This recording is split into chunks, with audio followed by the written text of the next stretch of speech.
Sei que esse mês é um mês onde nós estamos ouvindo todos os nossos irmãos, pregadores da palavra, acerca de temas específicos, falando de reforma.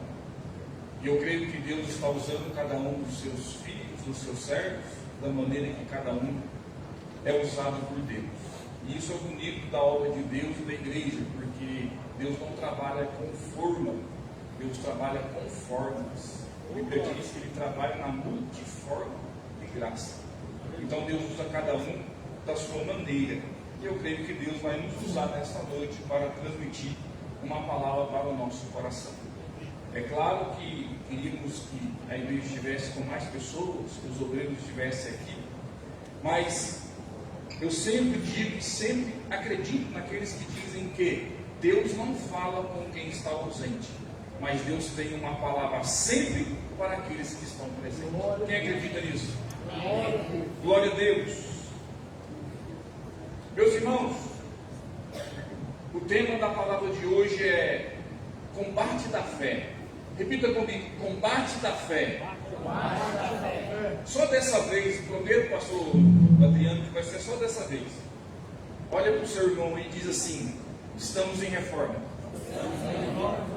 Vai doer só um pouquinho, irmão, mas reforma dói. Toda reforma dói. Alguém já fez reforma em casa? Construir não tem nada, então você vai construir naquela coisa linda. Mas reformar tem que derrubar parede, tem que tirar pintura, tem que trocar janela, e fazer reforma dói. É pior do que construir. Então, se você sentir uma dorzinha aí, não fica triste não, porque nós estamos em reforma. Glória a Deus. Só estamos aqui, meus irmãos, porque um dia a mensagem de Deus, o Evangelho de Jesus Cristo, a palavra do Senhor, chegou até mim e chegou até você. Você poderia dizer assim: não, eu não tenho lugar melhor para estar, é por isso que eu estou aqui nessa noite. Mentira. Você só está aqui nessa noite porque um dia a mensagem, a palavra de Deus chegou até o seu coração. Jesus, quando na terra esteve, antes de subir aos céus, deixou uma missão aos seus discípulos. Jesus disse assim: olha, ide por todo o mundo e pregar o Evangelho, anunciai a minha palavra em todas as nações. Porém, entendam que vocês têm que pregar a minha palavra, e a minha palavra é a verdade. Jesus deixou uma missão clara ao enviar os seus discípulos para que eles pudessem pregar a verdade em todo o mundo. Eles seriam guiados em toda a verdade pelo Espírito da verdade. Evangelho de João, capítulo 16, versículo 13. E os discípulos começaram então a pregar a palavra, a ministrar o Evangelho, a levar a mensagem de Deus adiante. A igreja foi se formando, foi pregando a palavra enquanto caminhava, até porque na história da igreja primitiva, Diácono Jefferson, a igreja era chamada, ou aqueles que seguiam a Cristo eram chamados os do caminho. Era considerada uma seita, os do caminho. Por quê? Porque enquanto eles caminhavam, enquanto eles pregavam, enquanto eles fugiam da perseguição, fugiam sim, mas como estavam cheios da presença do Espírito Santo, por onde eles passavam e pregavam a verdade, porque estavam cheios do Espírito da verdade, que os conduzia a pregar a mensagem da verdade. A igreja foi se formando, foi pregando enquanto caminhavam e pregavam a verdade. Uma maneira de se entregar, uma mensagem no contexto da igreja primitiva, pastor Zalu, era através de cartas. Todas as vezes que você abre a sua Bíblia Sagrada e você vai ler a carta de Judas, as epístolas de Pedro, não a Pedro. Às vezes eu fico ouvindo, e a gente que dá aula, a gente tem que sempre estar lembrando os irmãos. Não é primeiro a Pedro, porque Pedro não escreveu, Pedro não recebeu carta de ninguém. Pedro escreve. Sempre digo, primeira de Pedro, porque é ele quem escreve. Quando você lê a carta de Pedro, a carta de Timóteo, a carta que Paulo escreve aos Coríntios, à igreja em Éfeso, aos Filipenses, aos Colossenses, nada mais é do que uma mensagem que está sendo pregada. Nada mais é uma mensagem que está sendo enviada, que está chegando ao seu destinatário. Era comum naquela época as mensagens serem entregues através de cartas. E a Bíblia é cheia de cartas, principalmente no Novo Testamento. Cada carta tem o seu contexto, foi escrito para uma época, para um povo, uma situação diferente. Porém, cada carta escrita é uma mensagem necessária para a igreja do Senhor Jesus. Glória a Deus. A carta de Judas, a carta que Judas escreve, é um apelo inspirador à ação para os crentes de todas as gerações. É por isso que diz Epístola Universal de Judas, porque Judas vai escrever para uma geração. Judas vai escrever para os crentes de todas as épocas e de todas as regiões. Judas ele vai fazer um apelo inspirador à ação para os crentes de todas as gerações. Escrita aproximadamente do ano 65 a 80 depois de Cristo, a Epístola de Judas, Marquinhos, vai falar sobre alguns temas importantes, como, primeiro, crescente influência de falsos mestres. Judas vai tratar sobre a crescente influência dos falsos mestres. Judas vai falar sobre a perseguição aos cristãos. Judas vai pregar sobre a antecipação do retorno de Cristo. Judas vai falar sobre a referência a eventos do Antigo Testamento. Judas vai falar e vai dar ênfase na santificação e na perseverança. São temas abordados quando você vai ler os 25 versículos da carta minúscula de um só capítulo, chamada Judas. Mas Judas trata de tantas coisas importantes que serviria até para nós aqui criarmos um seminário só para falar de Judas. Em 40 minutos nós não vamos conseguir abordar tudo aquilo que Judas quer ensinar para nós. Tanta reforma que Judas quer nos fazer entender. Judas fala de muitas coisas, mas no versículo 1, eu quero que você mantenha a sua Bíblia aberta na carta de Judas. No capítulo 1, Judas vai se apresentar, e o versículo diz assim: Judas, servo de Jesus Cristo, irmão de Tiago. Esse Judas é irmão de Tiago. Qual Tiago? O Tiago apóstolo? Não, o Tiago, irmão de Jesus, que escreve a carta de Tiago que você tem na sua Bíblia. Esse Judas que escreve essa epístola é Judas, irmão de Tiago, que escreve a carta de Tiago que temos na Bíblia. Só que, de igual forma, por ser irmão de Tiago, ele também, Paulo, é irmão de Jesus. Só que ele não se apresenta na sua escrita como Judas, irmão de Jesus. Ele diz: sou Judas, irmão de Tiago, servo de Jesus Cristo. Porque ele entende a posição dele no reino de Deus. Judas, servo de Jesus Cristo. Ele se apresenta e ele vai escrever para uma classe de pessoas interessantes. Ele vai escrever para a igreja de Jesus Cristo, para o povo de Deus, que precisava receber uma orientação dele. Um período muito conturbado, de muitos falsos mestres adentrando a igreja. Mas ele se apresenta como servo de Jesus Cristo, irmão de Tiago. E ele vai falar, primeiro, a um povo que é chamado de chamados. Porque olha o versículo 1, aos chamados. A expressão chamados fala de invocado, ou seja, chamados por Deus para fazer parte do seu povo escolhido e redimido. Quando Judas vai se apresentar para quem é o destinatário da carta, ele vai dizer: sou servo de Jesus Cristo, irmão de Tiago, e estou escrevendo aos invocados, aos convocados, aos chamados. E mais, escrevo aos amados. Essa expressão deriva do amor ágape, do amor de Deus, do amor incondicional, do amor sacrificial, do amor divino. Esse amor que só o crente recebe da parte de Deus. Esse amor que só os servos de Deus recebem.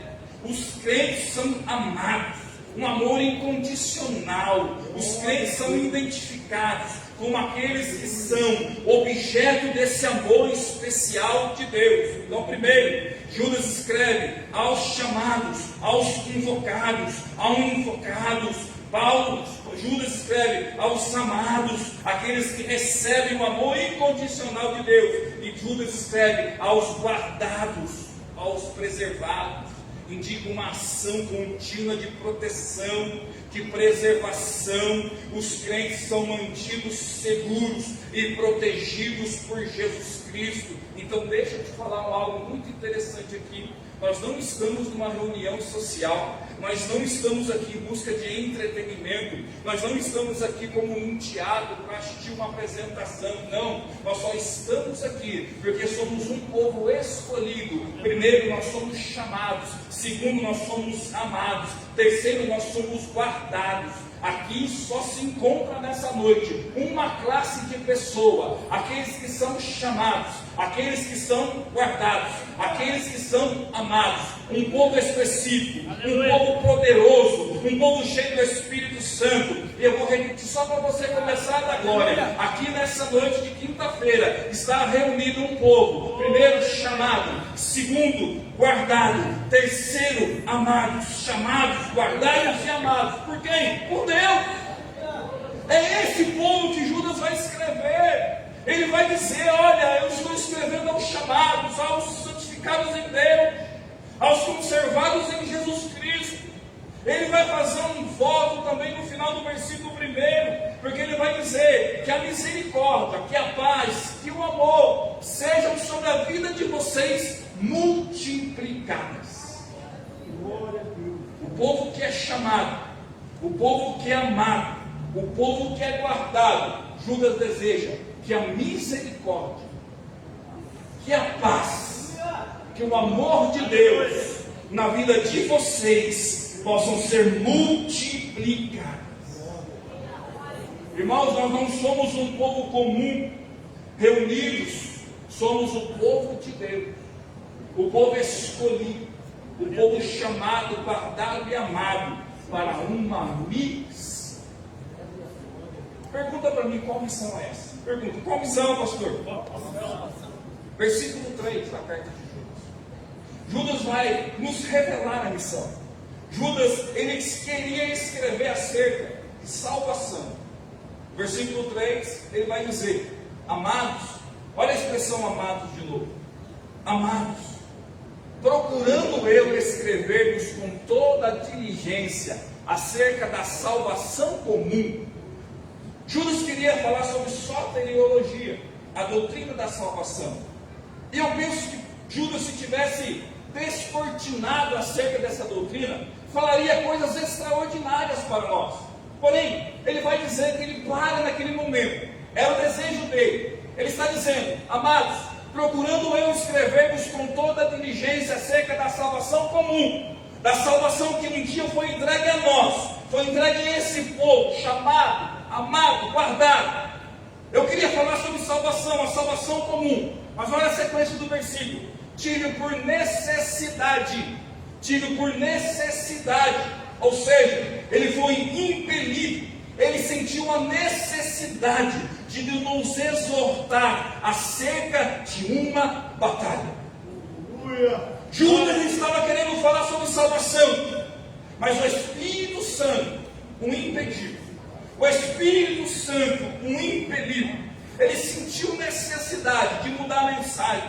Ele sentiu necessidade de parar de escrever sobre salvação, para ser impelido pelo Espírito Santo de Deus, para nos exortar acerca de uma batalha. O versículo vai dizer: tive por necessidade escrever-vos e exortar-vos a batalhar pela fé que uma vez foi entregue aos santos.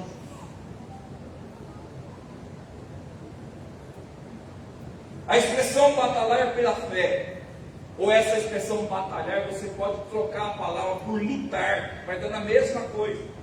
Só que esse lutar está enfatizando a necessidade de esforço e empenho. Esforço e empenho no quê? Na defesa da fé. A raiz dessa palavra é usada em contextos atléticos, sugerindo uma luta intensa. Irmãos, ele queria falar de salvação, ele queria falar de soteriologia, mas de repente ele é impedido pelo Espírito Santo, ele é impelido pelo Espírito Santo, e ele vai trocar a mensagem, porque o perigo era iminente, o perigo era grande. Ele vai dizer: eu fui impelido pelo Espírito, e agora eu preciso vos escrever, eu preciso vos exortar a batalharem pela fé que uma vez foi entregue ao santo. Essa fé que você tem, essa fé que eu tenho, essa fé que é comum a nós cristãos, crentes em Cristo Jesus, essa fé foi entregue a nós. Nós acreditamos nessa fé, nós somos ensinados acerca dessa fé. É essa fé que nos move, é essa fé que nos mantém de pé, é essa fé que nos mantém vivos, é essa fé que te trouxe aqui, é essa fé que te faz crescer, é essa fé que te faz dobrar o joelho, é essa fé que te faz orar, é essa fé que te faz clamar, é essa fé que te faz ajudar o seu irmão, é essa fé que te faz acreditar na palavra, é essa fé que te faz lendo a palavra, acreditando na palavra, entendendo a mensagem da palavra. É essa fé comum a nós. Está sendo prejudicada. E Judas, movido pelo Espírito Santo de Deus, percebeu o perigo. Qual o perigo? O perigo de que estava se introduzindo no seio da igreja, no meio do povo de Deus, falsos mestres, com falsos ensinamentos, homenzinhos, com o único objetivo de nos enganar. Não estou entendendo a mensagem, pastor. Calma, eu quero mostrar para nós que estamos em reforma e que existe algo em comum entre nós. Aleluia. A nossa fé. E essa fé está sendo atacada, essa fé está sendo dilacerada, essa fé está sendo deturpada, essa fé está sendo modificada. Essa fé está sendo arrancada aos poucos do nosso coração e do meio da igreja de Jesus Cristo. Essa fé está sendo prejudicada por quem? Pelos falsos ensinadores, pelos falsos mestres, pelos youtubers, por aqueles que muitas vezes estamos ouvindo fora da igreja, porque nós estamos numa igreja abençoada. Nós estamos numa igreja que tem Bíblia Sagrada, que tem pregação, que tem obreiro, que tem pastor. Somos ensinados, mas infelizmente você não come da comida só daqui. Você não se alimenta da comida só daqui. Você não ouve só pregações oriundas daqui. Você ouve outras pessoas. Você conversa com pessoas de outros ministérios. Você tem relacionamento com outro tipo de fé. E se você não se preocupar e não vigiar com o tipo de comida, com o tipo de mensagem que você está recebendo, ouvindo, você pode se contaminar a ponto de a nossa fé comum ser prejudicada.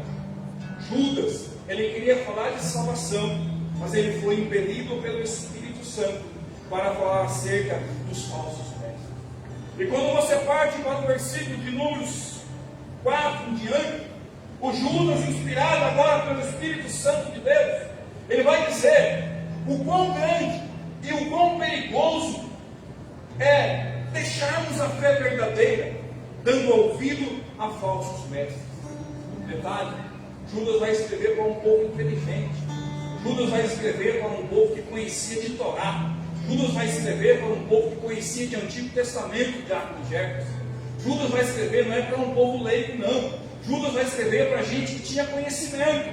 É igual a gente aqui. Eu não estou pregando para um povo leigo. Eu estou pregando para um povo inteligente, que conhece a palavra, que é alimentado pela verdadeira palavra. Mas Judas, entendendo que o povo que recebia a sua orientação, a sua mensagem escrita em uma carta, vai dar exemplos do Antigo Testamento, porque Judas tinha consciência de que aquele povo entenderia exatamente aquilo que ele queria dizer.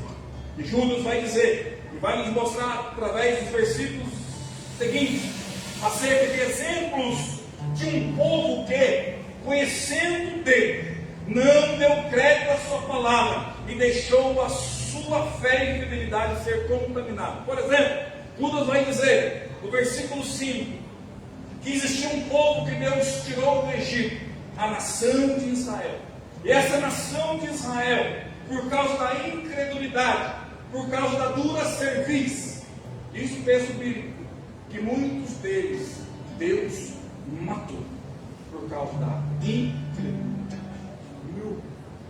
Segundo, Judas vai dizer que não somente Israel passou pelo juízo de Deus, porque a fé foi contaminada, mas os anjos, versículo 6, os anjos também passaram por uma punição de Deus. Por quê? Porque foram desobedientes à autoridade. O pecado de Israel foi a incredulidade. O pecado dos anjos foi a desobediência à autoridade. Mas Judas vai dizer que existiam duas cidades, Sodoma e Gomorra, que também sofreram o juízo de Deus no versículo 7. E só sofreram o juízo de Deus por causa da indecência moral e sensual. Judas vai dar 3 exemplos coletivos de que Deus puniu, de que Deus destruiu, de que Deus aniquilou Israel porque desobedeceu, deixou a incredulidade entrar. Os anjos pela desobediência à autoridade. Sodoma e Gomorra pela indecência moral e sensual. Judas quer mostrar que Deus julga. Judas quer mostrar que Deus tem juízo. Judas quer nos ensinar que os falsos mestres são homens ímpios que querem transformar a graça em libertinagem e negam o senhorio de Jesus Cristo. Olha o perigo de se dar atenção a um falso mestre e a um falso ensinamento. Judas está nos ensinando, Judas está dando exemplos. Ele vai continuar a sua dissertação por escrito. Ele vai falar acerca de exemplos individuais. Por quê?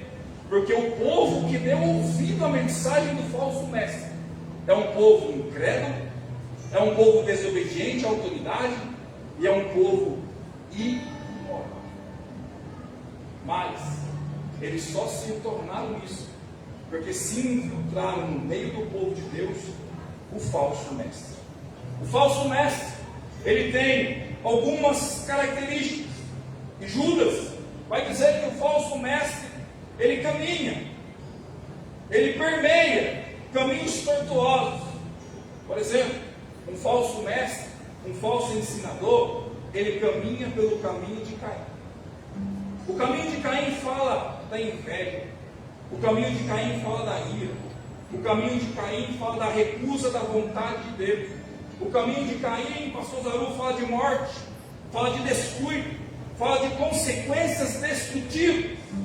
Um falso mestre, um falso ensinador, um falso crente, um falso cristão, caminha pelo caminho de Caim. Ele erra o mesmo erro de Balaão, que foi usar meios iníquos para atingir objetivos egoístas, prejudicando a fé e a obediência a Deus. Um falso mestre, ele também pratica a rebelião de Corá. Por quê? Porque a rebelião de Corá fala do perigo de desafiar a autoridade divinamente constituída e a consequência severa do juízo divino sobre aqueles que se rebelam contra o plano e a ordem de Deus. Quando Judas, meus irmãos, vai citar esses exemplos, Judas está alertando sobre as grandes consequências da desobediência e do afastamento dos princípios divinos, usando exemplos do Antigo Testamento como lição para a igreja do Novo Testamento. Judas vai nos ensinar. Ele vai dizer: o falso mestre são como rochas submersas. A partir do versículo 12 e versículo 13. A expressão rochas submersas fala de pedras submersas nas profundezas, sugerem perigo, ameaças dentro das festas ou reuniões dos bens. Sabe por quê? Deixa eu revelar um negócio para os irmãos aqui. Daqui a pouco você vai dar glória a Deus. Sabe quem é o falso mestre? Sabe onde se encontra o falso mestre? Nas nossas festas, nas nossas reuniões. O falso mestre não está lá fora. O falso mestre está aqui dentro. O falso mestre está no nosso meio. É por isso que uma das características do falso mestre é que eles são como rochas submersas. Está sugerindo para nós que eles estão nas profundezas, estão ocultos. As suas ameaças estão dentro das nossas festas ou das nossas reuniões. Participa do nosso culto, senta do nosso lado, dá paz do Senhor para nós, até prega para a gente, irmão. Somos falsos mestres. Outra característica é que eles são como pastores que só cuidam de si mesmos, liderança egoísta e autocentrada, que não cuida de verdade do rebanho. Um falso mestre é como nuvem sem água, falsas promessas, ensinamentos vazios, sem instabilidade, sem direção. São esses que estão no nosso meio. Os falsos mestres ou os falsos cristãos são árvores de outono, árvores fora da estação, que não produzem frutos, que não produzem nada, são mortas 2 vezes, completa esterilidade. Judas está dizendo, nos ensinando, que os falsos mestres, eles andam ainda no nosso meio, eles são murmuradores, eles são queixosos, eles andam nas suas concupiscências, a sua boca diz coisas arrogantes, eles buscam o seu próprio interesse, Marquinhos. São esses os falsos mestres, os falsos cristãos que estão no nosso meio. Mas como combater pela fé? Como combater pelo aquilo que Deus nos deu? Como fazer um combate muito bem preparado, muito bem capacitado para vencermos os falsos mestres, para vencermos os falsos ensinamentos? Como que eu, pastor, posso me preparar para vencer o falso mestre que está muitas vezes dentro da nossa igreja? Versículo 20 do capítulo único de Judas vai dizer: mais vós. Porque ele vai tratar dos falsos mestres. Ele está falando das características dos falsos mestres. Mas a partir do versículo 20, ele muda o foco, porque ele já passou a mensagem, porque ele já trouxe a direção. Ele vai dizer assim: mais vós, amados, edificando-vos a vós mesmos. A expressão edificando-vos a vós mesmos, olha que interessante. É eu edificando o pastor Adriano, ou o pastor Adriano me edificando? É o pastor Adriano edificando Paulo, o Paulo edificando o pastor Adriano, que também está edificando o pastor Zaru, o pastor Zaru também está edificando.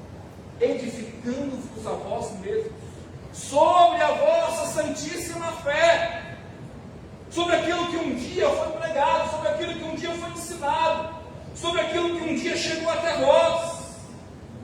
E Judas vai nos trazer alguns princípios estratégicos. Como que eu me preparo, pastor? Como que eu me preparo para combater pela fé? Primeiro, se arme para o combate. Esteja preparado como um soldado. Versículo 17: mas vós, amados, lembrai-vos das palavras que foram preditas pelos apóstolos de nosso Senhor Jesus Cristo. Quer enfrentar os falsos mestres e vencer? Primeiro, prepare-se, se arme. Com o que, pastor? Com a palavra de Deus. Aleluia. Com aquilo que você ouve aqui dentro, meu irmão. Com aquilo que você lê na sua casa, dentro da sua Bíblia Sagrada. Se arme com a palavra. Se prepare com a palavra. Porque nós estamos deixando a palavra de lado. A gente só quer cantar. A gente só quer coreografia. A gente só quer entretenimento. Mas chega na hora da palavra, se puder dar só 10 minutos para a palavra, a gente está cansado, vamos embora. Não. É a palavra que nos sustenta. É a palavra que edifica a sua fé.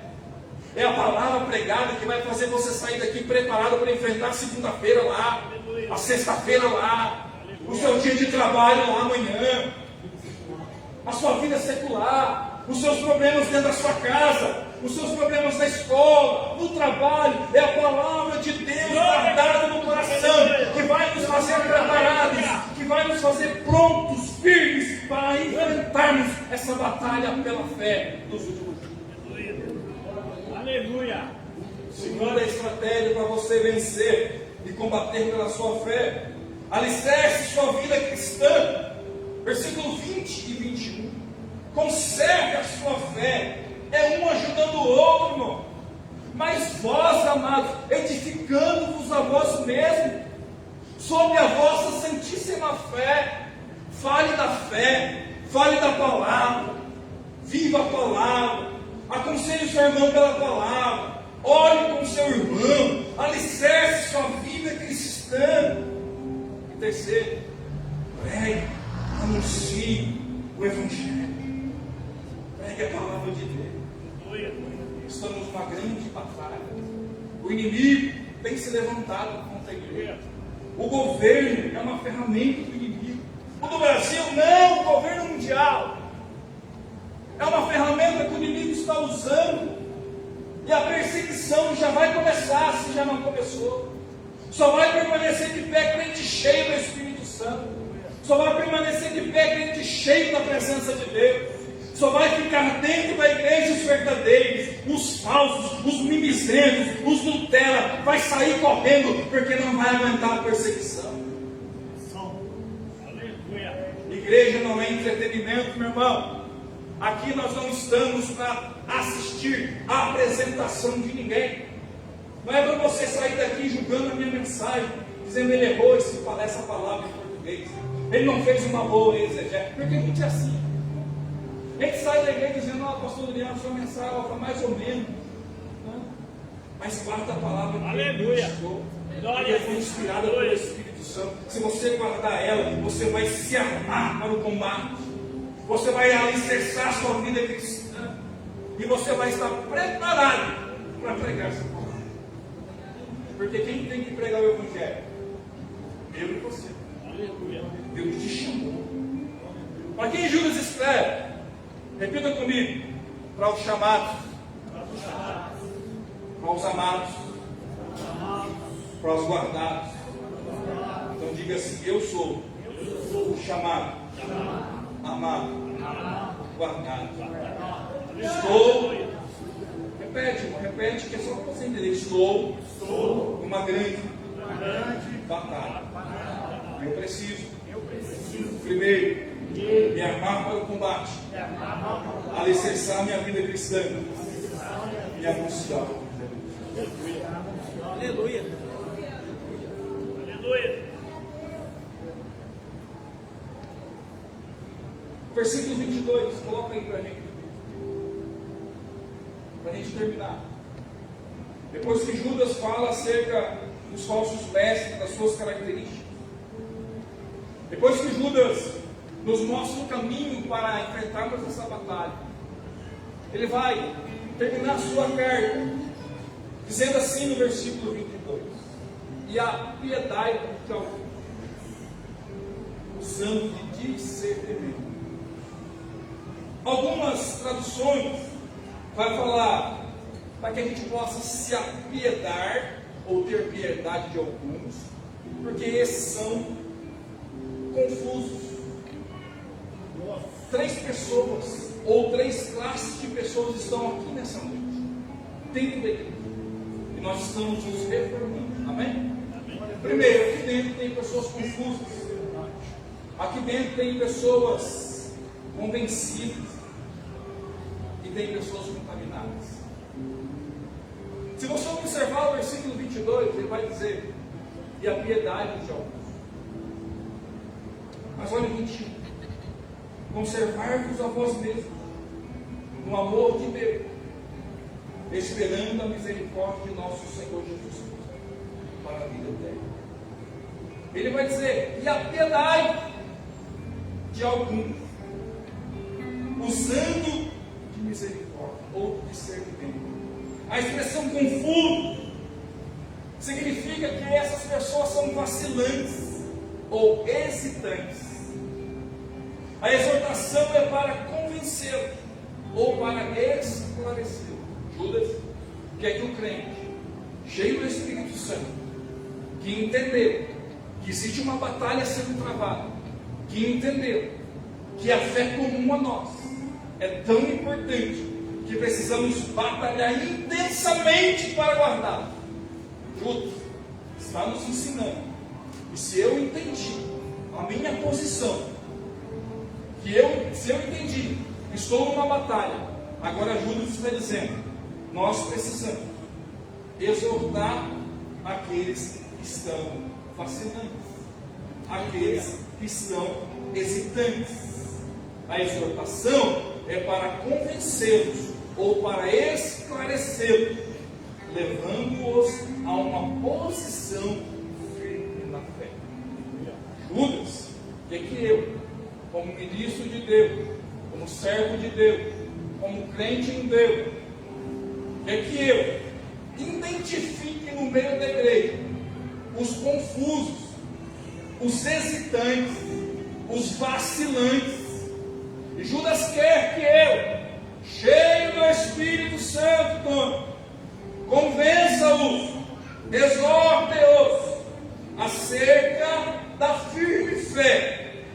Judas quer que a gente arranque as escamas dos seus olhos, abra sua mente para entender que é importante guardar a palavra e que a palavra é a verdade, porque eles estão confusos, estão na igreja, estão na casa de Deus, canta conosco, faz tudo com a gente, dá paz do Senhor para a gente, mas estão confusos.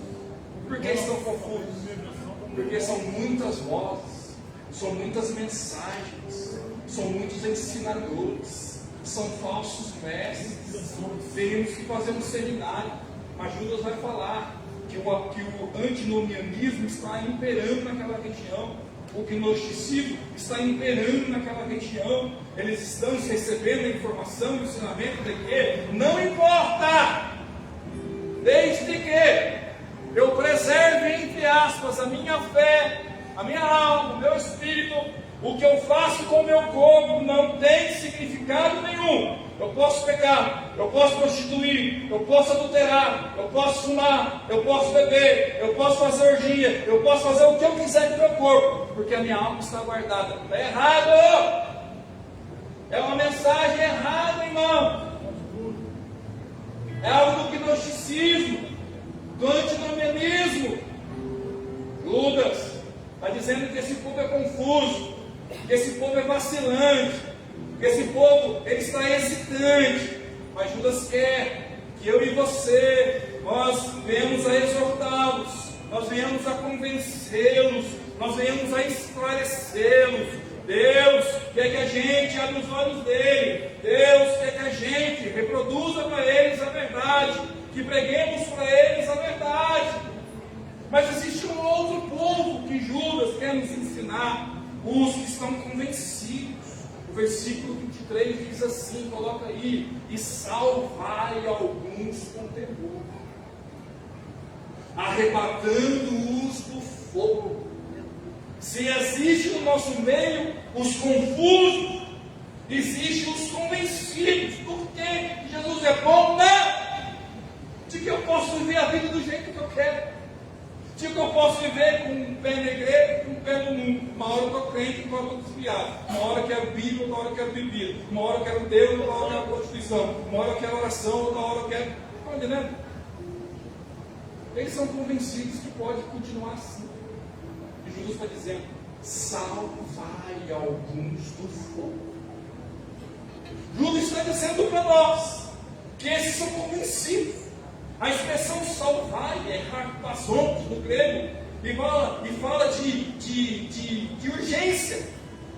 Fala de urgência de salvar alguns da destruição, que é iminente, que bate as portas. Que a imagem do fogo representa julgamento e perigo espiritual. Judas está dizendo: vocês estão agora na posição que eu quero. Vocês precisam pregar para tirar os convencidos, os confusos da sua confusão, mas também para salvar alguns que estão convencidos que a vida é assim mesmo e que Deus só quer o seu coração. Deus me ama, Deus me ama, Deus me ama, Deus te ama, mas Deus também é justo. Deus também é justo. E Judas está dizendo: salvai alguns. Bom, porque existe também no meio da igreja os contaminados. Repita comigo: convencidos, confusos, contaminados. tem aquele que já se entregou, tem aquele que está contaminado, tem aquele que já vem todo sujo, todo podre. Judas está dizendo: vocês precisam salvar alguns deles. A túnica deles já está manchada pela carne. E essa expressão túnica manchada pela carne significa e simboliza que as influências ou as práticas impuras que devem ser rejeitadas já fazem parte da vida dele, já fazem parte da vida dela. Mas eu, como crente, eu preciso de tentar resgatá-los. Só que entenda isso. Segura aí que eu vou acabar já, mano. Vem um pouquinho. Eu só pego 3 minutos. Levanta aí, pastor Adriano. O pastor Adriano, ele é um daqueles contaminados. Está lá no pecado. Está bebendo, está fumando, está prostituindo. Mas de vez em quando ele vem na igreja. De vez em quando ele senta do seu lado. Só que ele vai sair daqui e vai fazer tudo de novo. É um ciclo vicioso. Aí eu, já então cheio de Espírito Santo, vou lá me aproximar do pastor Adriano. Qual que é o meu objetivo? Salvar ele. Diz comigo, salvar ele. Salvar ele. Meu objetivo é pregar para ele, pastor Adriano. Paga a mão para você.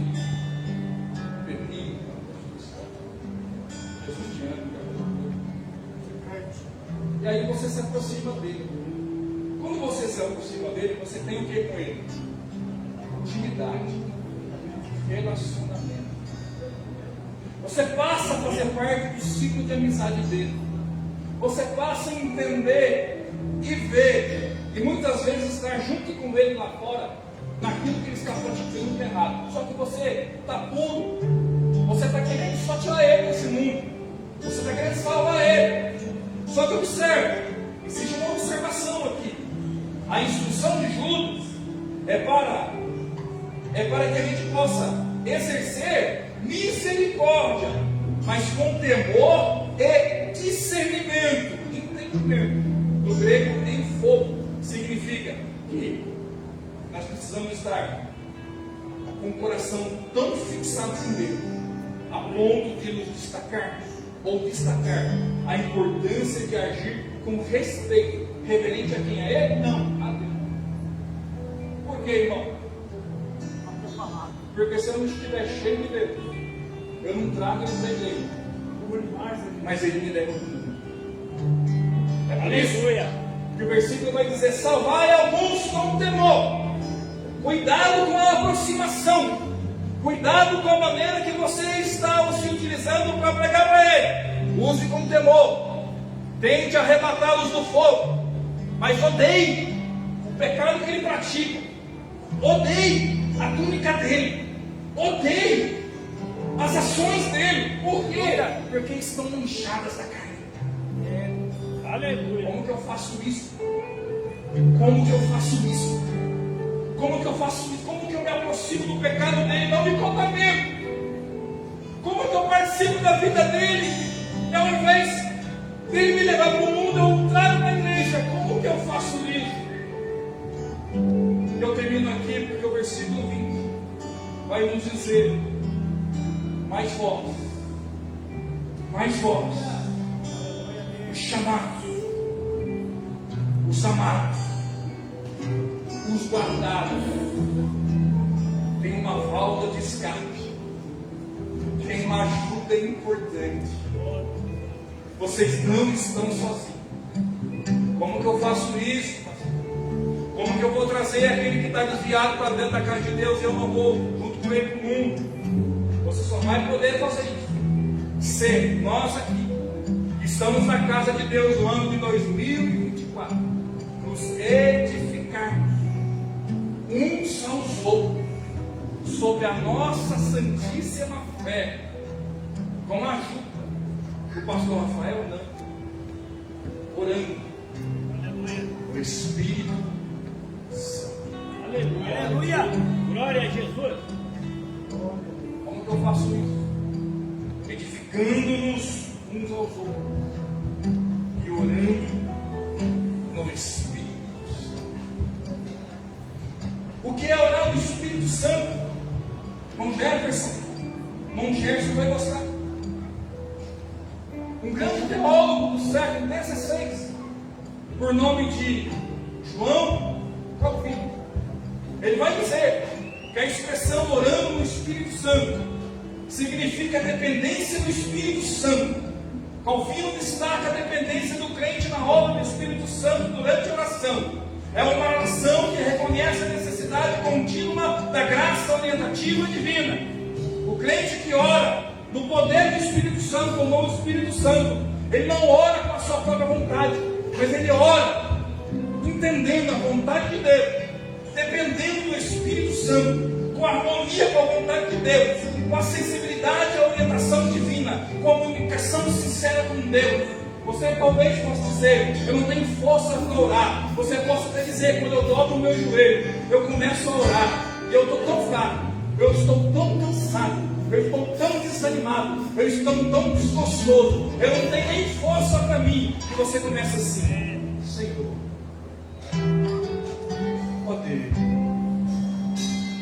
e não vem palavra, e não vem nada, você não sabe o que você vai falar, você não sabe o que você vai pedir, você não sabe por que você vai interceder. Você está ali, você está mais fraco do que aquele irmão que está contaminado com a sua vestimenta na carne. Mas você está aqui, Senhor, eu não tenho. Mas se você entender que você tem que orar no Espírito Santo, é como se você estivesse aqui, o Espírito Santo que mora em você, que habita em você, como templos que somos, ele dentro de nós, ele começa a se movimentar, ele começa a agir. Aí você começa assim, ó Deus, o Espírito Santo vem, como suave que é, como delicado que é, e começa a te inspirar. Aí você começa a te estender, Senhor. Eu oro, Senhor, ó Pai, em nome de Jesus. E você começa a lembrar os textos bíblicos, e você começa a se encher, e você começa a se fortalecer. É o Espírito Santo que vem dentro de você e diz, ora pelo pastorinho, fala isso, lembra desse versículo, você está orando no poder do Espírito Santo, você se está revestindo no poder do Espírito Santo, é o Espírito Santo se movendo dentro de você, te fortalecendo, te capacitando, te enchendo, e você começa, ó Deus, ó Pai, em nome de Jesus, salva, liberta, cura, transforma, e você está cheio, porque o Espírito Santo vai te enchendo, o Espírito Santo vai te movendo, o Espírito Santo vai te fortalecendo. Você entende que você depende do Espírito Santo, você entende que ora com harmonia com a vontade de Deus, você não pede o que você quer, você pede aquilo que o Espírito Santo te insuma a pedir, você tem sensibilidade, porque o Espírito vai falando, e ele vai te mostrando, ele vai te revelando, e você vai orando, e você vai se enchendo, pastor Zaru, você vai se capacitando, você vai se fortalecendo, e de repente você está tão forte, você está tão cheio, você está tão cheio da presença, que não tem capeta, que não tem pecado, que não tem carne, que não tem sujeira, que não tem nada nesse mundo capaz de tirar você da presença de Deus. Por quê? Porque eu estou numa batalha, eu estou lutando com os vossos ensinamentos, mas eu sei que eu estou cheio do Espírito Santo, porque juntamente com os meus irmãos, eu estou me edificando juntamente com eles e orando no poder do Espírito Santo. Glória a Deus.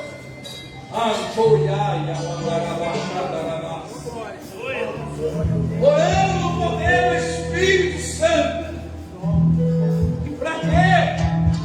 Para que eu possa salvar alguns com temor, arrebatamos do fogo, rodeando até a túnica manchada da carne. E eu termino dizendo que nesse ano eu quero profetizar pela Bíblia que a nossa igreja, Assembleia de Deus, Ministério de Belém, Campo de Pouso Alegre, não vai perder ninguém do Satanás. Aleluia. Não vai perder ninguém do inferno. Não vai sair ninguém da igreja. Nem os convencidos, nem os confusos, e muito menos os contaminados. Porque Deus levanta um povo cheio.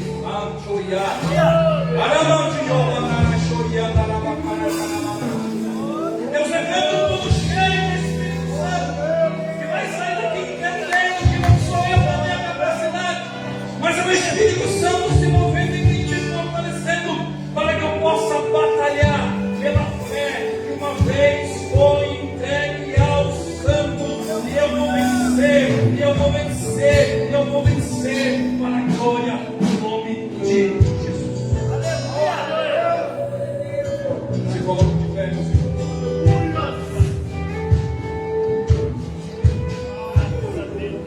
agradeço a minha oportunidade.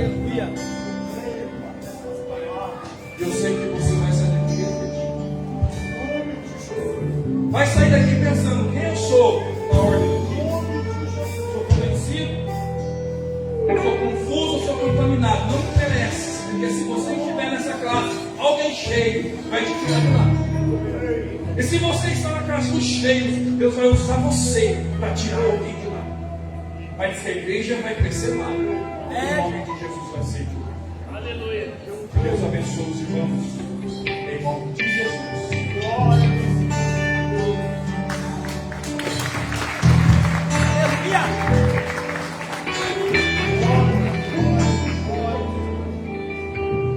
Glória a Deus. Quantos recebem essa palavra? Diga amém. Estou muito feliz com essa palavra, né? Meus queridos irmãos, nós vamos encerrar esse culto. Nosso irmão Marcos aqui pede para avisar que domingo, dentro dos nossos cultos de janeiro em reforma, terá a devolução dos carnês missionários e a oferta missionária. Ele está ali atrás. Quem não pegou o carnê e deseja contribuir através do carnê, passa lá e pega comigo. Tá bom? E domingo pela manhã nós teremos a nossa escola bíblica dominical, logo após o nosso primeiro culto, né, a partir das 9 horas. E à noite nós teremos o nosso grandioso culto da família a partir das 19 horas. Tá bom? Então vamos orar, agradecendo a Deus. Agradeço a Deus pela vida do nosso pastor que trouxe uma palavra abençoada, né?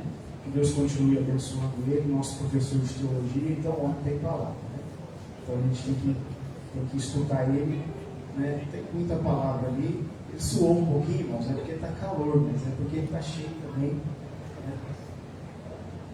Não tem cabelo, ele falou. Logo o pastor vai mostrar o nosso Deus para ele. Que Deus abençoe a igreja, em nome do Senhor Jesus. Vamos orar. Querido Deus, eterno Pai, em nome do Senhor Jesus, eu quero te agradecer, ó Pai, por essa palavra, a qual, Senhor Deus, ó Pai, Pai, usou o pastor Kleber para estar ministrando ao coração da igreja. Que nós sejamos, ó Pai, edificados por ela. Que nós sejamos, ó Pai, transformados por ela. Que nós venhamos, ó Pai, ser ganhadores de almas, resgatar almas que estão aflitas lá fora, ó Pai. Que o Senhor possa estar nos abençoando, nos levando também em paz, da mesma forma que nós viemos para as nossas casas. Assim, Pai, eu quero te agradecer em nome do Senhor Jesus. Amém e amém. Antes de eu encerrar, nosso pastor já tinha avisado pelo Paulo que ele não está aqui, está lá no Monte Azul, né?